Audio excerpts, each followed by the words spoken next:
Bonjour à toutes et à tous, donc Gaël de Peretti, sous-directeur des études des statistiques et des systèmes d'information à la DGFP, Direction générale de l'administration et de la fonction publique.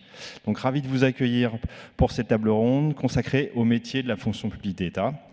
Donc pour compléter celle d'avant, si jamais vous y avez assisté, qui était sur la fonction publique hospitalière. Donc pour vous en parler, j'ai à mes côtés deux intervenantes et un intervenant. Donc par ordre alphabétique, à ma gauche, Sonia Bayet, donc actuellement directrice de la plateforme interrégionale d'appui interministériel à la gestion des ressources humaines, PFRH, de la Nouvelle-Aquitaine. Voilà, donc, et avant, elle a consacré une part importante de sa vie professionnelle au sujet formation et coaching, pour le dire rapidement. Juste à côté d'elle, Narendra Jussien, donc actuellement sous-préfet dans l'Essonne, mais qui fut pendant longtemps dans le monde de la recherche et de l'enseignement.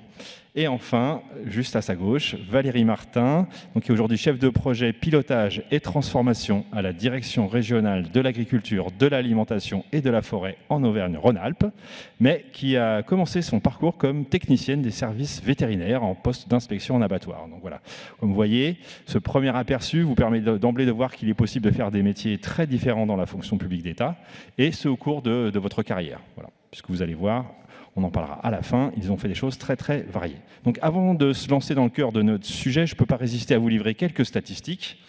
On ne se refait pas. Donc la fonction publique d'État, c'est environ 2,6 millions d'agents, voilà, sur 5,8 millions d'agents dans l'ensemble de la fonction publique.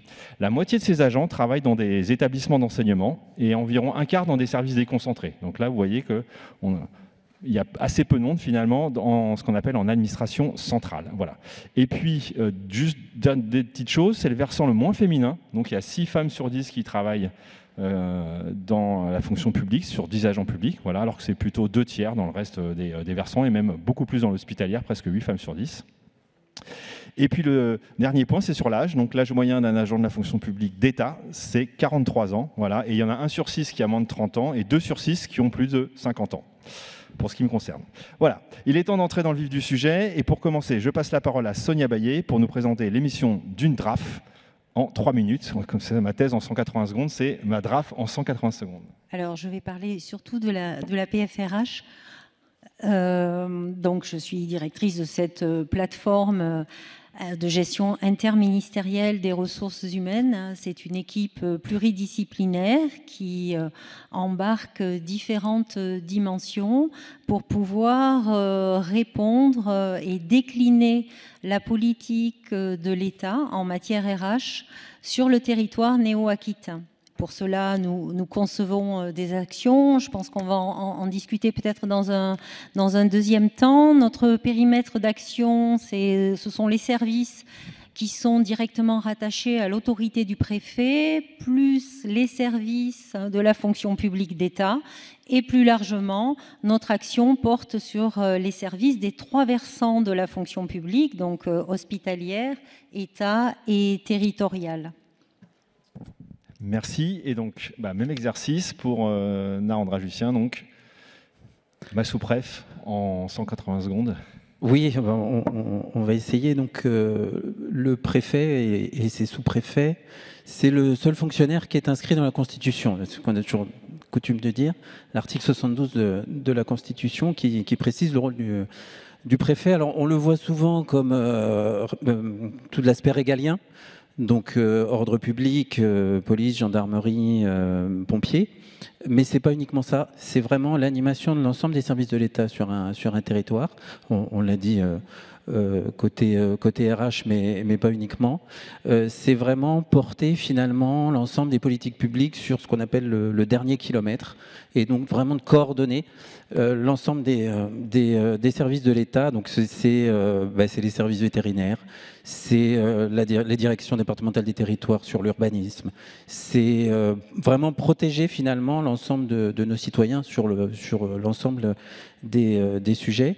Ça, c'est le rôle du quotidien. C'est aussi un rôle de représentation de l'ensemble du gouvernement, donc dans les territoires. Donc le préfet a cette autorité-là, et à ce titre-là aussi, c'est nous qui organisons les visites officielles des membres du gouvernement sur les territoires.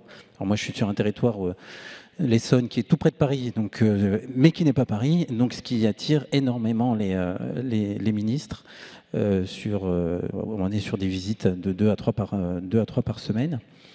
Et puis vraiment, le préfet, c'est un assemblier finalement. Notre rôle, c'est de mettre ensemble autour d'une table des services, des citoyens, qui n'ont pas forcément des intérêts convergents au démarrage de la discussion, mais pour faire aboutir des projets. On est vraiment là des assembliers pour faire aboutir des projets. C'est le quotidien. Merci. Et donc cette fois, je me planterai pas 2 fois. C'est le moment d'en savoir plus sur la DRAF. Désolé pour cette erreur au début de tour de table. Bonjour, donc effectivement je suis en poste à la DRAF Auvergne-Rhône-Alpes. Donc la DRAF, c'est un service déconcentré du ministère de l'Agriculture donc en région, et la DRAF accompagne et coordonne les actions de l'État en fait, donc en région Auvergne-Rhône-Alpes.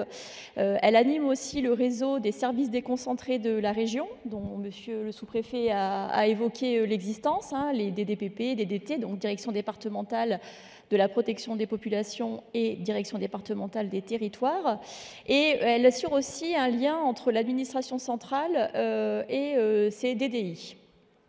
Sous l'autorité de Madame la ministre en charge de l'Agriculture, donc Madame Annie Genevard, elle est aussi l'autorité académique pour l'enseignement technique et supérieur agricole, et elle met en œuvre les enquêtes statistiques nationales. Je vais vous présenter rapidement les différents services pour que vous puissiez finalement visualiser la pluralité de nos missions et donc la pluralité des postes, des métiers qu'on peut retrouver dans une DRAF. Donc bien évidemment, nous avons le secrétariat général qui va assurer, piloter tout ce qui est gestion du budget, des moyens logistiques, informatique, de la communication et de la formation. Et puis nous avons le service régional de l'alimentation, donc qui va travailler sur la programmation et la coordination des actions sanitaires, la protection des végétaux et la politique de l'alimentation. Nous avons aussi un deuxième service qui est le service régional de l'économie agricole. Et donc ce service va être en charge de l'animation des filières agricoles et agroalimentaires, du paiement des aides, du développement des territoires, des politiques foncières et agroalimentaires.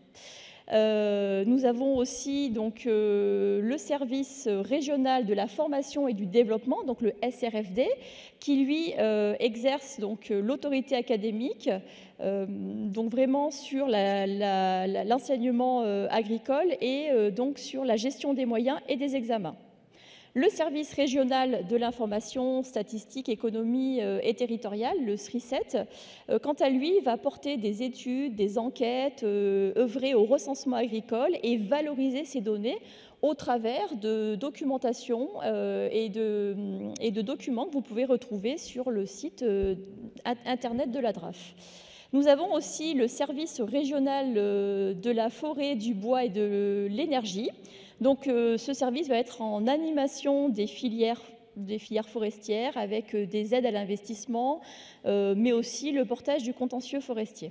Et enfin, le service régional France-Agrimaire, le CERFAM, qui lui va porter des aides au titre des fonds européens, mais aussi nationales, et qui va collecter, analyser et diffuser des données économiques. Donc vous voyez que notre DRAF, finalement, porte aussi bien des missions régaliennes que des missions d'animation sur le territoire. Il faut quand même préciser, et après je rends la parole, que nous avons des missions aussi qui sont donc certes purement régionales, mais on assure aussi des missions au niveau national. On va coordonner les DRAF et les directions départementales des territoires pour la mise en œuvre du plan national loup, et aussi extra-régionales, comme par exemple la politique agricole sur le Massif central avec 22 départements dans le cadre de la loi montagne, et encore nous sommes DRAF de bassin, donc le bassin Rhône-Méditerranée dans le cadre de la politique de l'eau. Voilà, merci. Merci à vous. Donc, comme vous le voyez, des missions très variées, ce qui veut dire forcément des métiers très variés. Et comme tous les employeurs, la fonction publique d'État a deux deux besoins. C'est à la fois attirer des personnes pour qu'elles rentrent dans la fonction publique d'État et ensuite les fidéliser pour qu'elles fassent l'ensemble de leur parcours au sein de cette fonction publique, même s'il y a de temps en temps des mobilités interversants, mais qui reste quelque chose d'assez rare aujourd'hui en tout cas, même si ça a été favorisé par certaines politiques mises en place. Alors, finalement, deuxième sujet, ce serait quels sont les projets ou quelles sont les actions ou quelles sont les expérimentations que vous menez au quotidien ou de façon plus de long terme pour attirer et fidéliser vos agents publics. Alors, pour commencer, Valérie, on vous écoute. Donc, quelles sont les actions que mène la DRAF pour attirer, fidéliser ces agents publics ? Alors moi, je souhaite mettre en avant l'engagement de notre direction dans la démarche expérimentale haute qualité managériale, donc qui a été proposée par la DGAFP et à laquelle nous avons souscrit. Et donc nous avons une vraie impulsion de notre direction et du CODIR pour porter cette démarche. Donc cette démarche, elle a en fait un objectif, c'est finalement d'accompagner une relation managériale fondée sur la confiance, la responsabilisation et vraiment en donnant du sens aux missions. Cette démarche-là, elle a été donc proposée par la DGAFP et elle vise en fait à faire une cartographie de la situation au sein de notre structure et d'identifier finalement les leviers d'amélioration et aussi les situations, les points qui sont maîtrisés. Ce plan se veut vraiment être synonyme de performance collective des services et faire évoluer positivement l'image de notre pratique managériale. Ça, c'est vraiment très important. Et donc, dans notre direction, nous avons finalement identifié différents chantiers que nous avons couplés avec un plan de transformation qui anime notre direction régionale et aussi le plan égalité-diversité, donc je vous en reparlerai un petit peu tout à l'heure.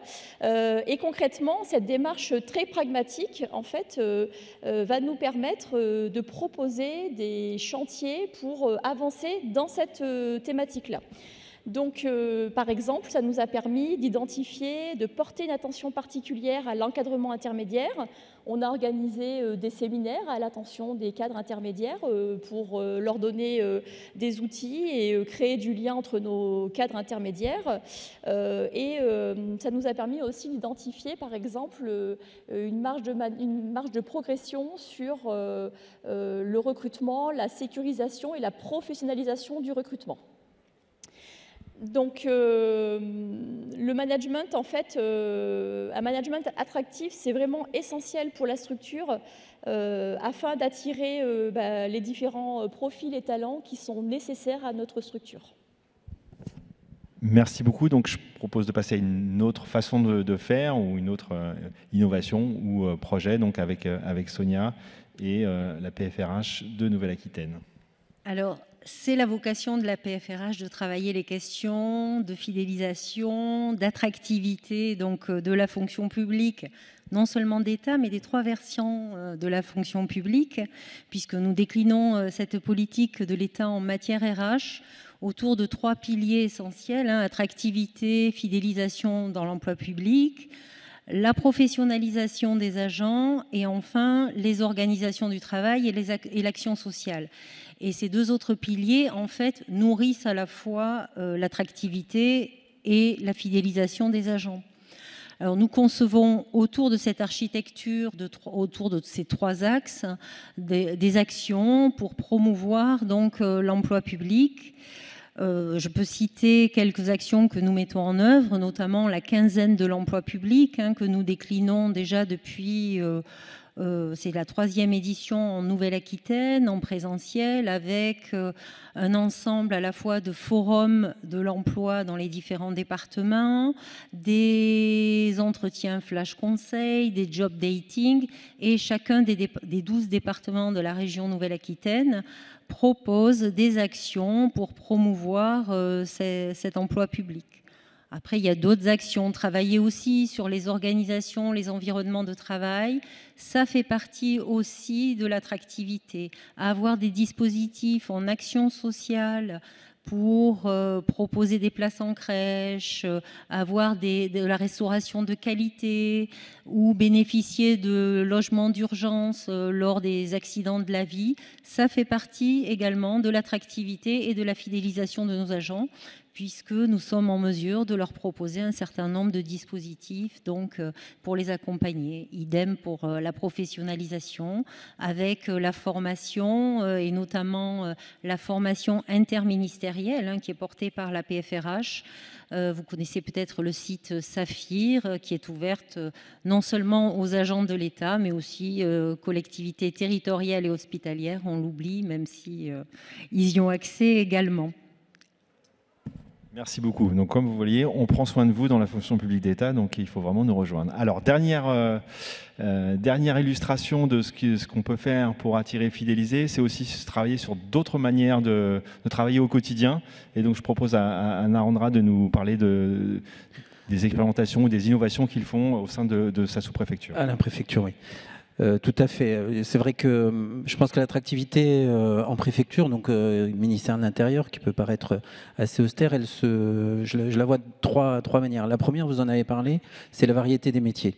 En préfecture, on s'occupe de titres de séjour, on s'occupe d'instruction de permis de conduire, on s'occupe de contrôle de légalité, c'est-à-dire de voir dans les communes quelles sont les décisions qui ont été prises, est-ce qu'elles ont été prises au regard de la loi. On s'occupe des élections, on s'occupe d'accueillir des visiteurs, enfin des ministres ou des visiteurs étrangers.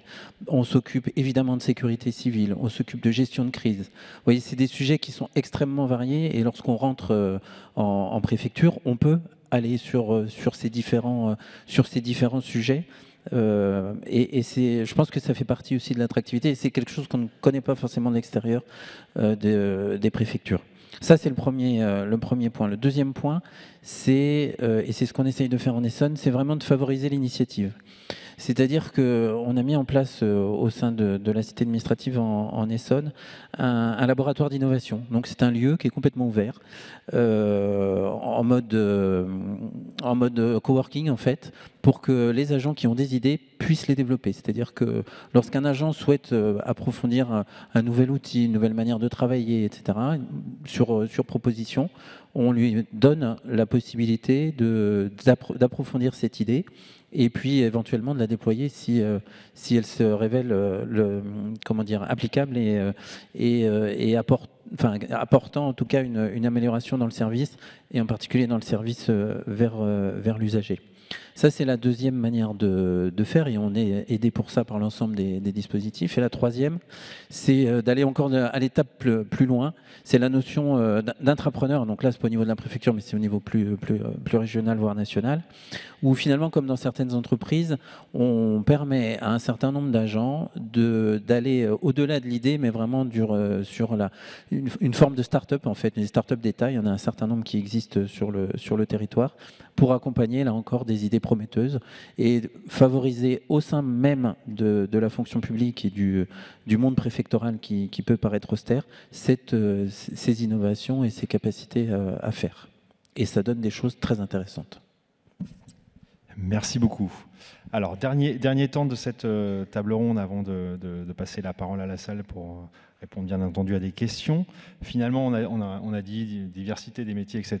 Et pour donner corps à tout ça, ce que je vous propose, c'est chacun de répondre à 3 questions. C'est 1, comment je suis rentré dans la fonction publique d'État ou dans la fonction publique si vous avez commencé votre parcours ailleurs.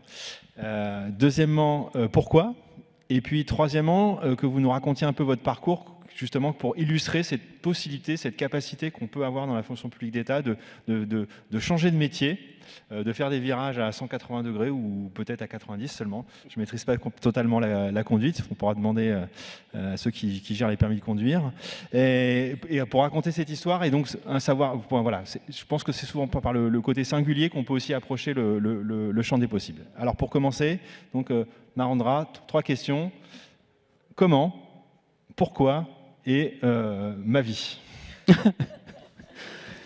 C'est vaste. Alors c'est mon 3e métier sous-préfet. Je suis fonctionnaire depuis 1998. Donc j'ai toujours été fonctionnaire pour le coup. Après ma thèse, je suis rentré directement dans la fonction publique. Pourquoi? Parce que je voulais enseigner. Donc je suis enseignant-chercheur de métier de base, de première vie en tout cas. Donc enseignant-chercheur en informatique, j'ai fait une thèse, j'ai fait une habilitation à diriger les recherches sur ces sujets-là. J'ai été enseignant-chercheur pendant 17 ans à Nantes. Et puis un jour, je me suis rendu compte que ce qui me motivait, c'était pas forcément l'enseignement en tant que tel, mais c'était la capacité à prendre un groupe et à le faire progresser. Donc du coup, je suis devenu chef. Je suis passé du côté obscur. Donc chef d'équipe d'abord. Ensuite, je suis devenu directeur d'école. J'ai fait une fusion entre 2 écoles. Donc ça, c'était à Lille. Après, j'ai dirigé encore une autre école, une école des mines à Albi. Donc vous savez, j'ai fait Nantes, Lille, Albi. Et là, je me suis rendu compte, parce qu'à Albi, j'ai beaucoup travaillé avec le préfet, et c'est pour ça que je dis qu'on ne connaît pas les métiers en préfecture. Je ne savais pas ce qui se passait en préfecture, pas plus que ça en fait.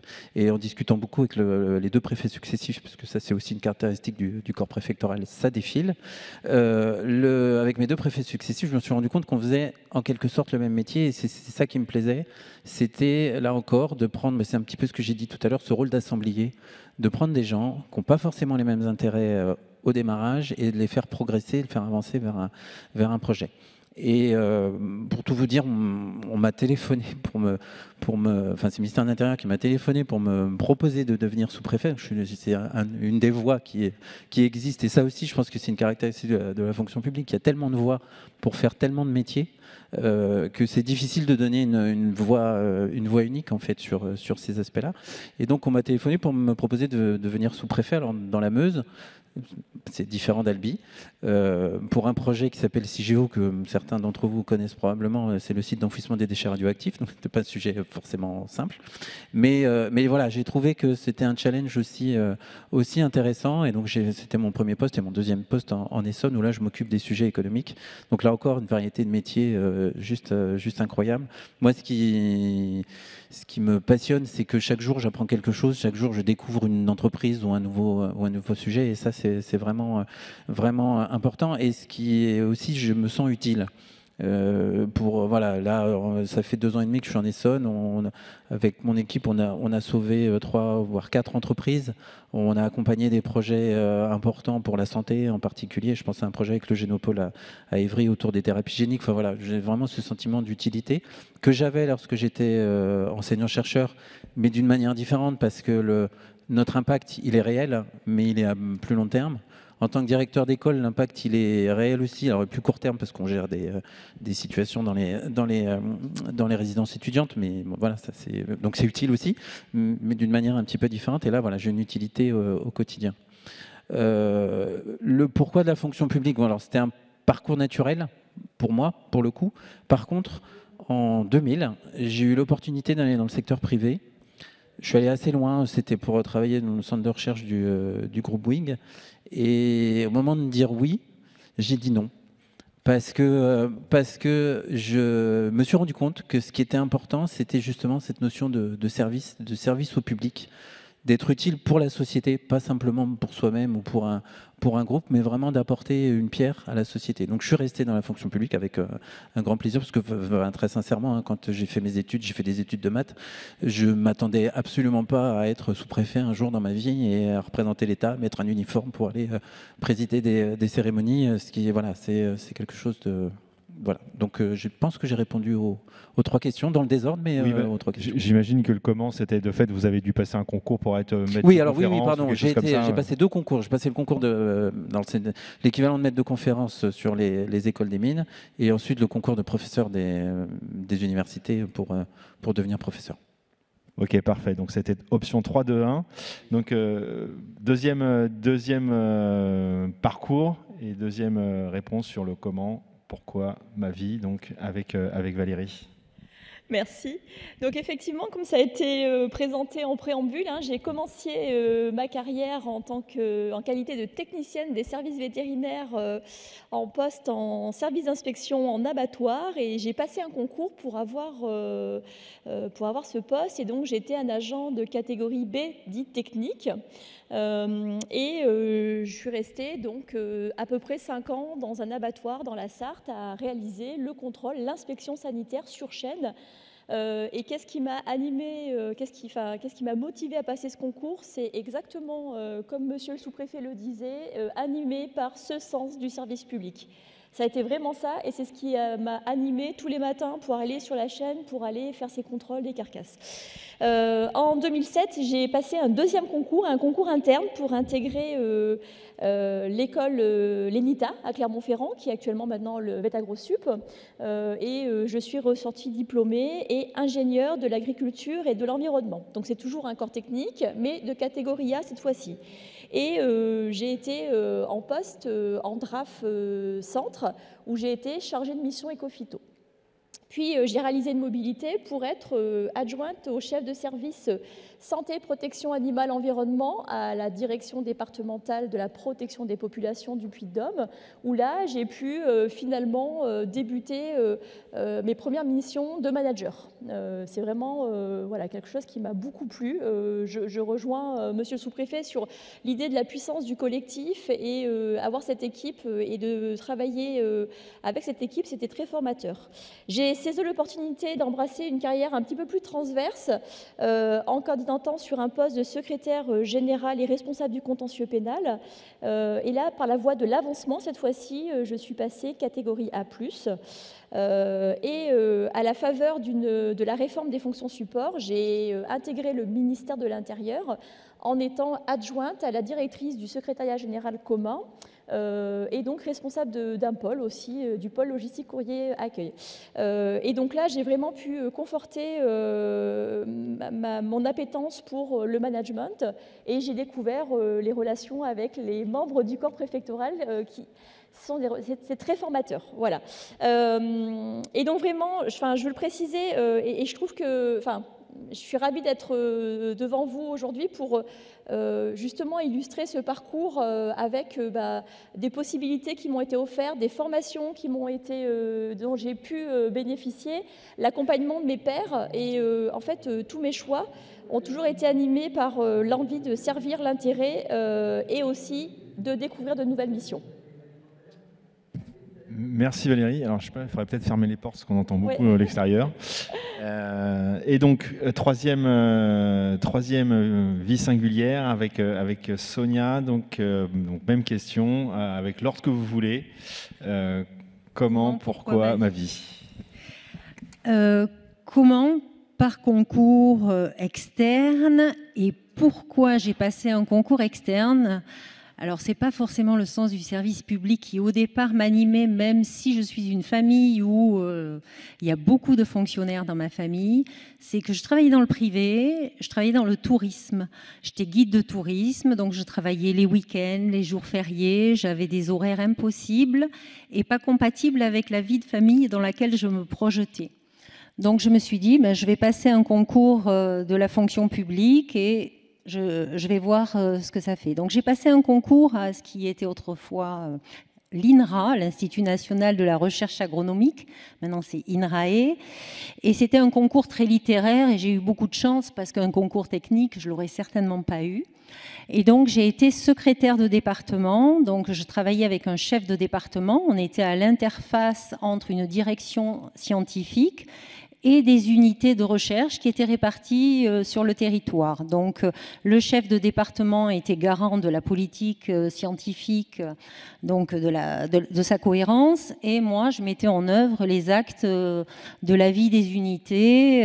Donc, j'étais ce relais sur les actes financiers, administratifs, RH. Ensuite, le chef de département partant à la retraite, on m'a proposé de prendre en charge le pilotage, le management d'un pôle administratif, à la fois gestion financière ou budgétaire RH, Donc, toujours à INRAE, donc j'ai exercé ces fonctions, j'ai accompagné la mise en place de ce pôle administratif.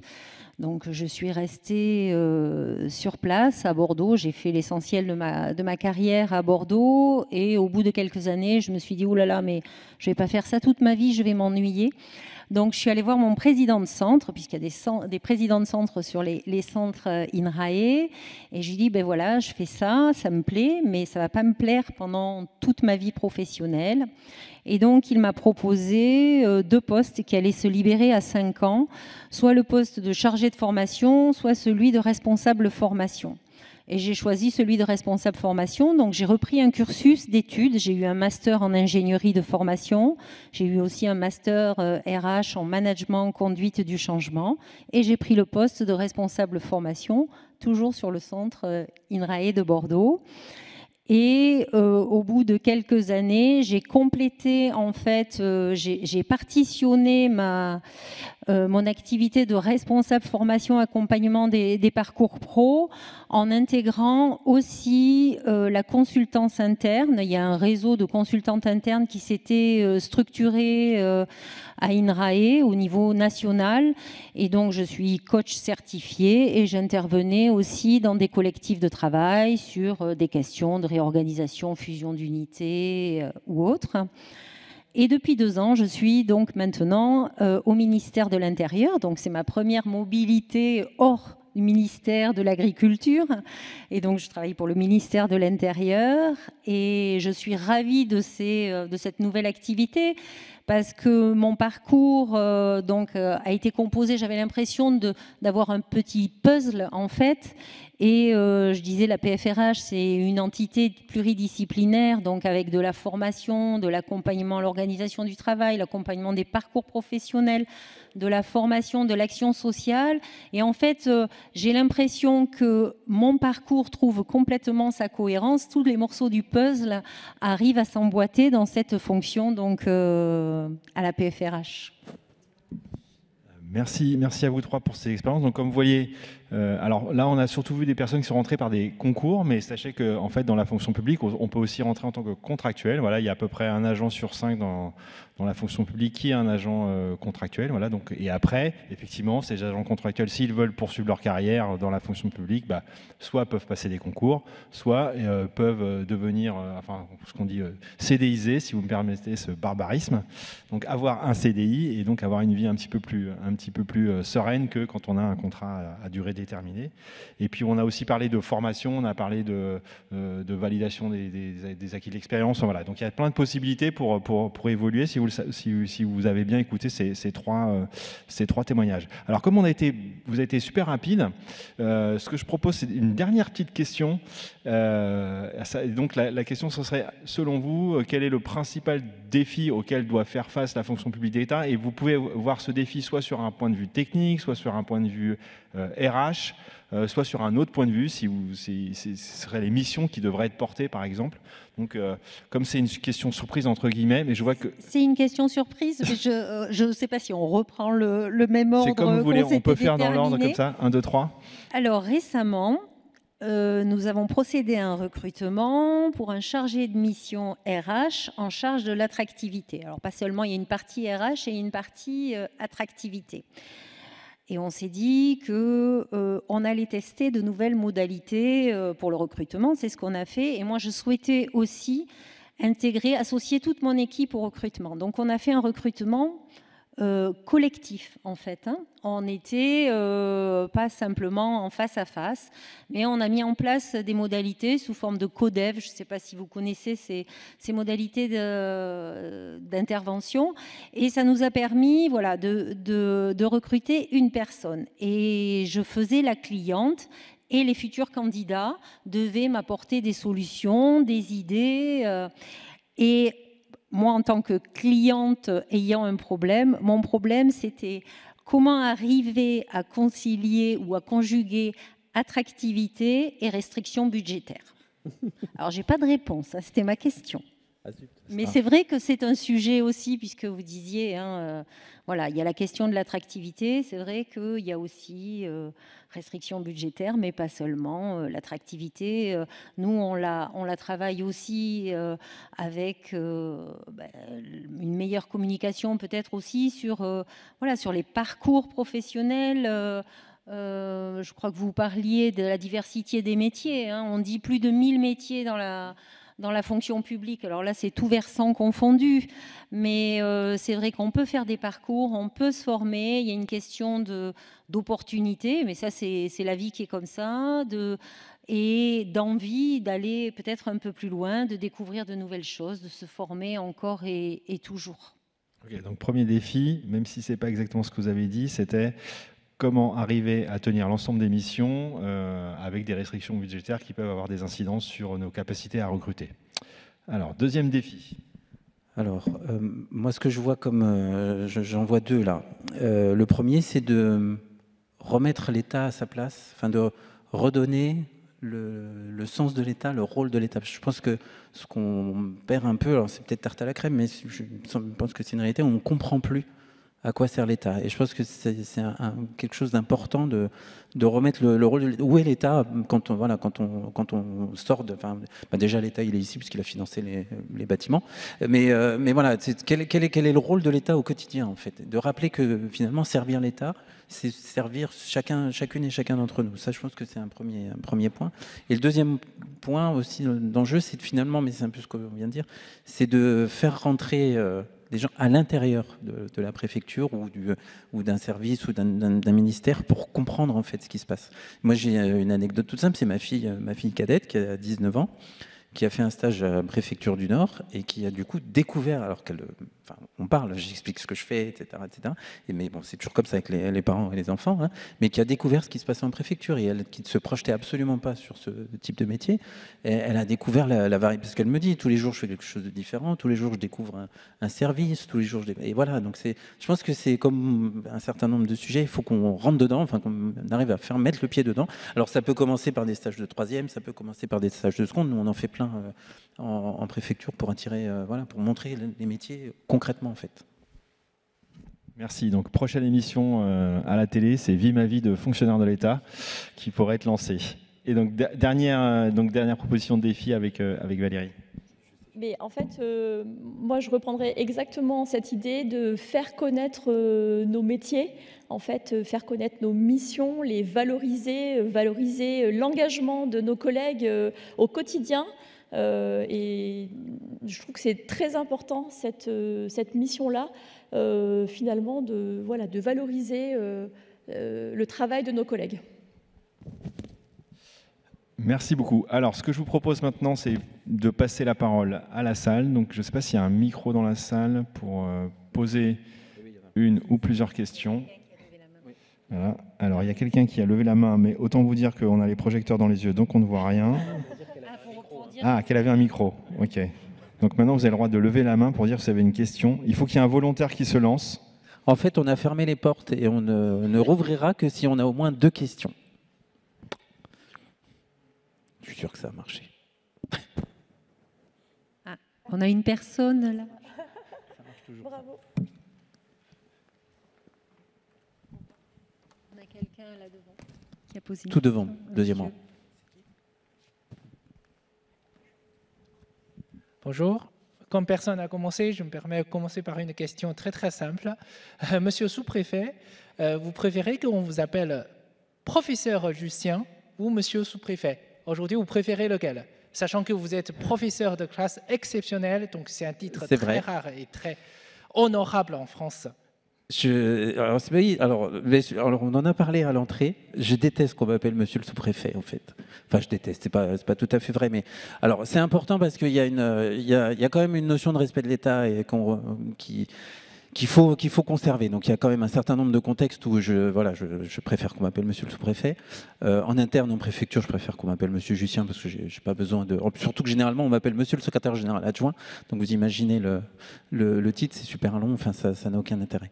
Par contre, la question que vous posez, elle est en creux. c'est finalement d'une certaine manière la place du doctorat dans notre société. C'est vrai que c'est la ministre du Travail qui m'avait fait la remarque. On était sur une visite officielle et je ne sais plus comment c'est venu. En tout cas, je lui disais que j'avais un doctorat, mais pourquoi vous ne le dites pas en fait? Et c'est vrai qu'en France, on ne s'appelle pas docteur Narendra Jussien ou professeur, parce que je suis professeur, et je pense que ça peut permettre de mieux valoriser le doctorat. Donc là, je sors un peu de mon champ, mais c'est aussi un sujet important. Ça fait très longtemps qu'on ne m'a pas appelé professeur Jussien, pour tout vous dire. Voilà. Donc finalement, vous n'avez pas répondu à la question, c'était qu'est-ce que vous préférez, c'est ça? Pas de préférence. Bon. Non, ma préférence, c'est qu'on reconnaisse que ce que je fais est utile, en fait. Le titre est accessoire. Alors, il n'est pas toujours accessoire, parce que des fois, il sert. Parce que justement, un sous-préfet, lorsqu'il demande à quelqu'un de la DRAF, de la DDT, de n'importe quelle direction, de venir pour une réunion, généralement, les gens viennent. Parce que quand le corps préfectoral s'exprime, c'est ce que vous disiez tout à l'heure, c'est une force de conviction, oui. Je ne suis pas sûr que ça soit par conviction. Mais voilà, donc là, le titre, il sert. Mais sinon, franchement, au quotidien, ce qui est important, c'est l'action. Ouais, peut-être plus efficace d'ailleurs que professeur pour certaines questions. Est-ce qu'il y a d'autres questions dans la salle? N'hésitez pas.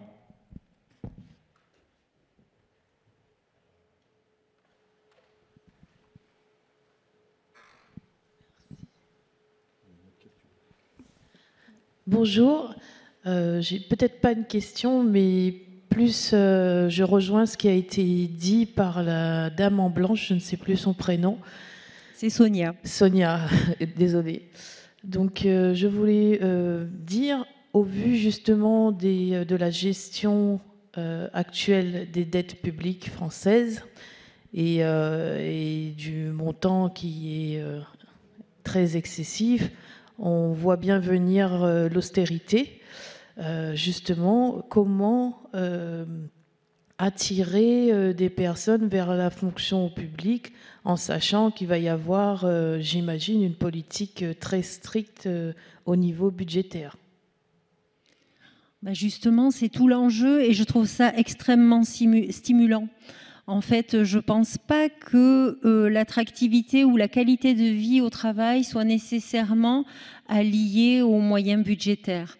Je pense que, alors c'est notre challenge dans les PFRH, mais pas seulement, c'est aussi dans les services, d'arriver à garder cette qualité de vie au travail, avec des moyens financiers qui sont peut-être moindres, mais on a aussi d'autres modalités pour travailler, pour accompagner les gens.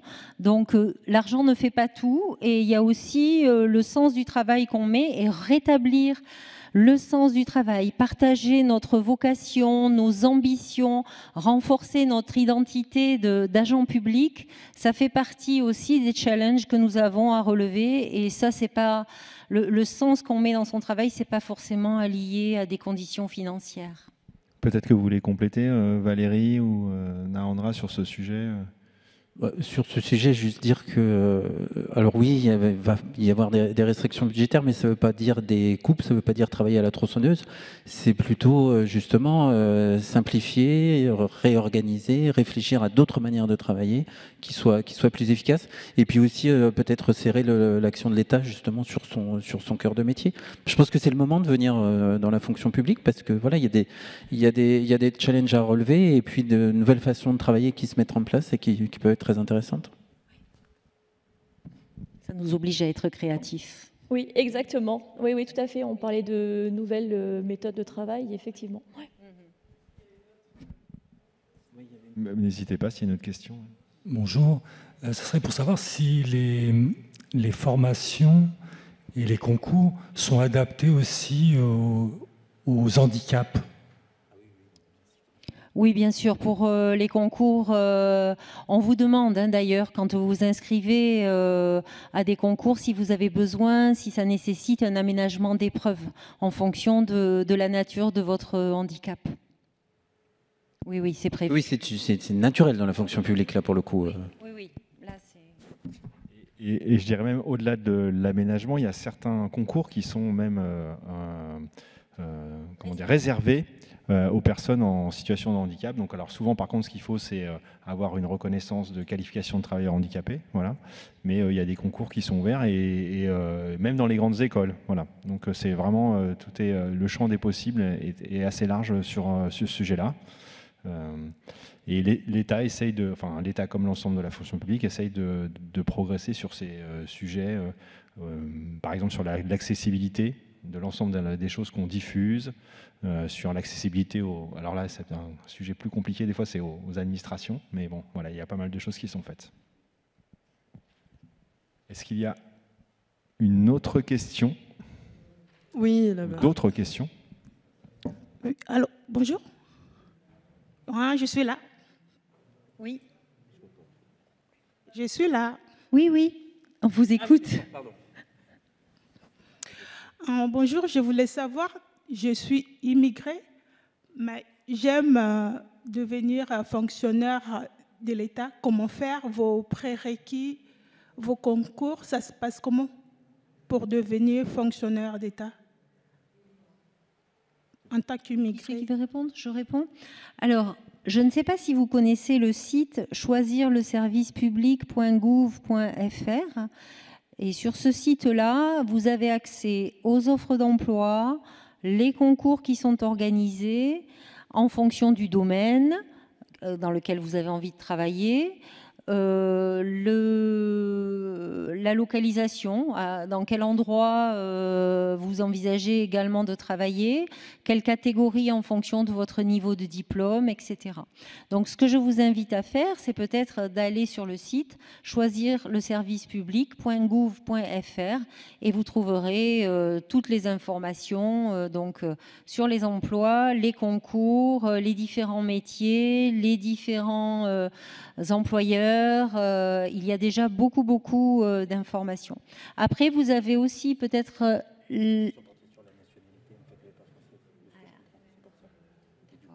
Oui, vous avez la possibilité d'être aussi, alors peut-être pas fonctionnaire, mais de travailler comme contractuel dans la fonction publique. Vous pouvez retourner sur le même site dont je faisais mention. Vous voyez si c'est ouvert aux titulaires ou aux contractuels. Mais c'est vrai que pour postuler, si vous voulez passer le concours de fonctionnaire, il va vous falloir la nationalité française. Ou européenne. Ou européenne, parce que ça dépend. Oui. Voilà, je ne sais pas de plus quelle de liberté nationalité. pour. Voilà. Ouais. Donc concrètement, la fonction publique d'État, en tout cas, c'est nationalité française ou européenne. Et pour les contractuels, les contraintes de nationalité sont moins fortes et sont levées.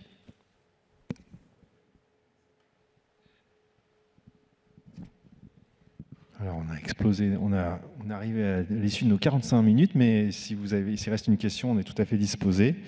Et sinon, on vous libérera. Donc, il y a une dernière. Oh là, plein de questions. Je crois qu'il y a des personnes qui vont poser des questions. Ouais.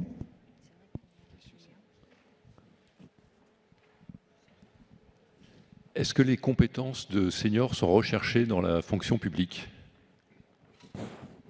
Alors, les compétences de seniors sont-elles recherchées dans la fonction publique? Oui.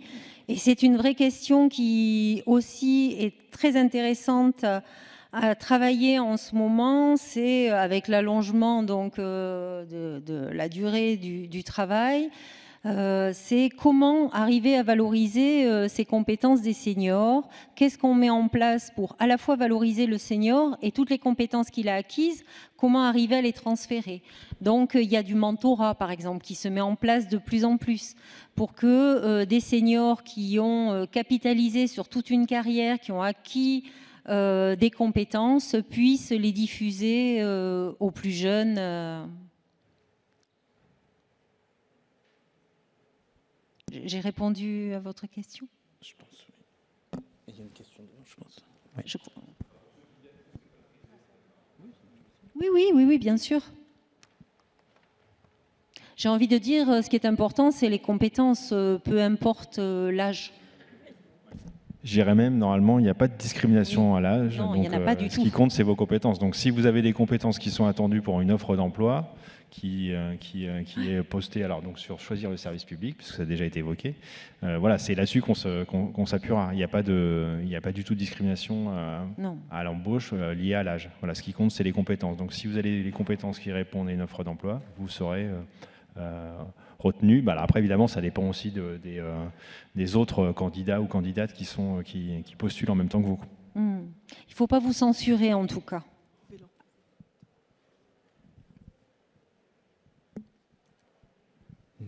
Une dernière question? Non. Non, c'est fini. C'est temps mort. OK. Eh bien, écoutez, merci à toutes et à tous. Merci Sonia, Narendra, Valérie pour cette présentation très intéressante et très instructive. Et merci à la salle pour la participation.